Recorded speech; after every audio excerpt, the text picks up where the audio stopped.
සුබ උදෑසනක් හැමෝටම. ඇහැලිය කොටින් සුපිරි තේ ඉඩමක් අරගෙන ආවා. අක්කර 5යි. තේ අක්කර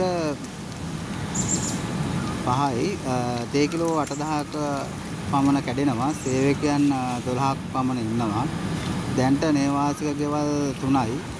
ඇත්තම කියනවා නම් සුන්දර වටපිටාවක් තියෙන්නේ. ප්‍රමිතියට ඉඩම සකස් කරලා තියෙනවා. කිසිම අඩුපාඩුවක් නැහැ. ගන්න කෙනෙකුට ආදායම විතරයි ලබන්න තියෙන්නේ.